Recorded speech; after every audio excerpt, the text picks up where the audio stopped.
Wow, look at all the moisture. This is from the first hole, cut in the transom for the water pickup. At the time, it didn't seem that damp, but time in a sealed jar has made the wood sweat it all out.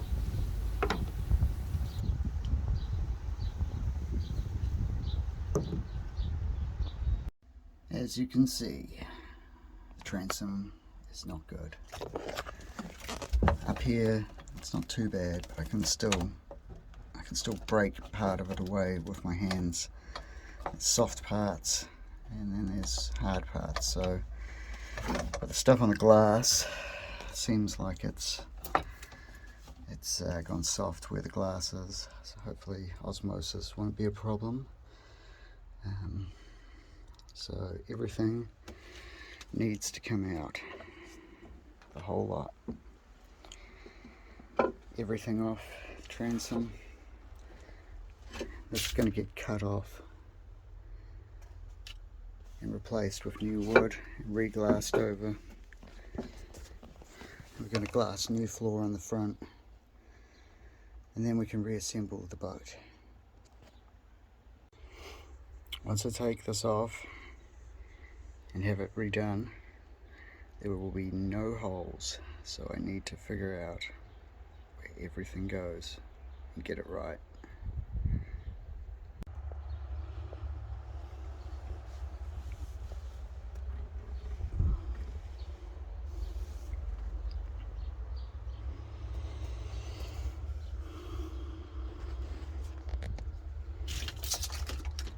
So that's charger across here, hooked up.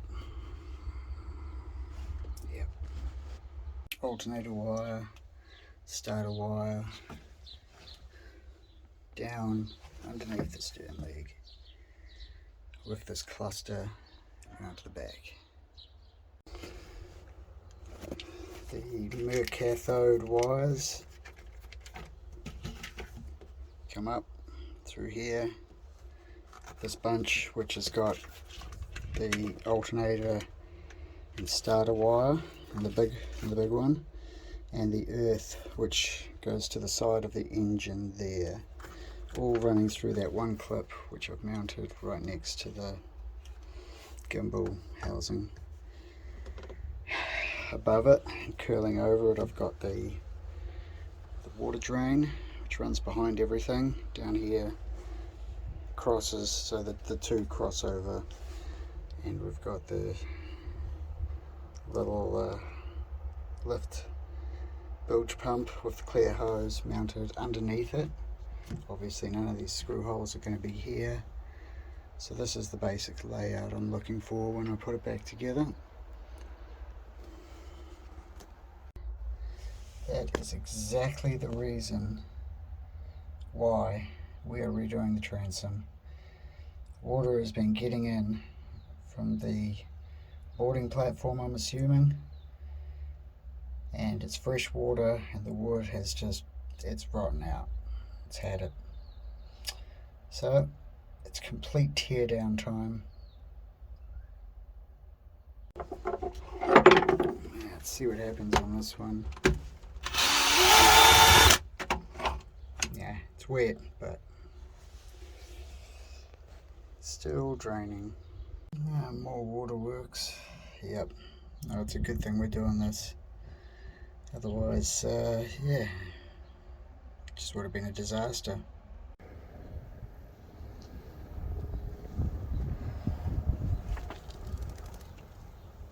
Yikes.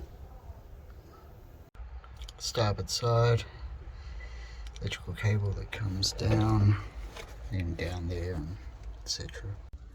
Just in case one forgets, pump line running above it. That one's for the lift. Main heat exchanger, oil cooler heat exchanger, breather,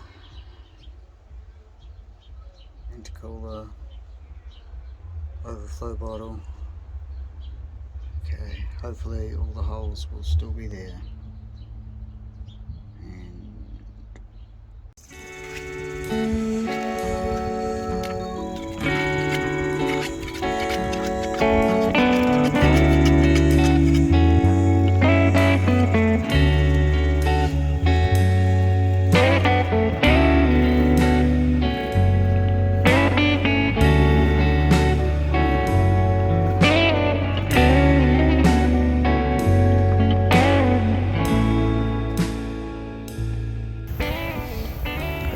wood in the transom is totally saturated. It's all wet and gross, and yeah, it's just falls to bits. Falls to bits. So yeah, transom will have to be replaced. Not sure where the water's been getting in. Thinking maybe on the boarding platform through these bolt holes, maybe. Can't see where else it could be coming from. Anyway.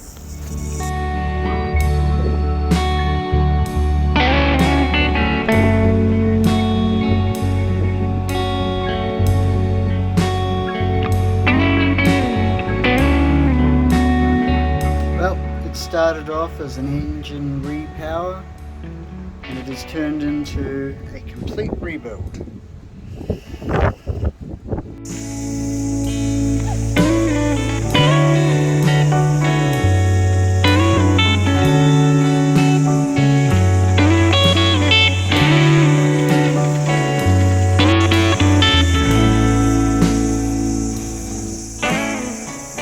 And totally in position to get work done on the transom, which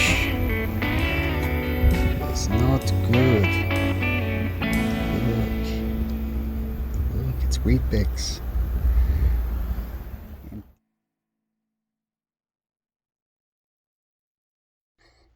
Could be a lot of fun reassembling this boat.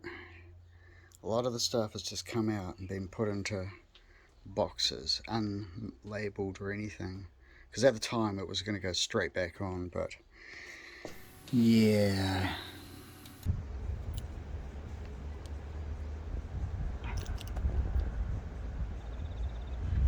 Okay, you remember this guy?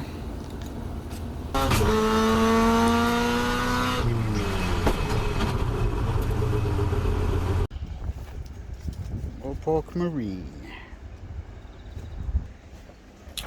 First stage of the transom repairs. All the rotten wood's been taken out. We had a combination of dry rot and waterlogged rot. This cavity down here was completely full of water. The drain hole completely blocked. They'd glassed over it. So both sides actually, but that side wasn't full of water. So next up we're going to be grinding it up, patterning it, and then gluing some marine ply in there and glassing over it, and hopefully put it all back together. Also up the front we are going to be adding a floor in the front. We'll be using the same type of plywood, and we haven't made a decision on the very front yet whether we're going to add an anchor well in. I'm not that keen on having salt water running through the inside of the boat with mud and salt and everything else. Luke's come to give us a hand. Anyways, so the stringers and everything are actually not too bad. They must have stayed dry. Another reason I don't want salt water, mud and sand running through the center section, soaking the bottom of the fuel tank if it gets blocked up at all, and then running into the engine compartment and sloshing around with the engine. The only salt water that should come in is if you're wakeboarding or swimming or something.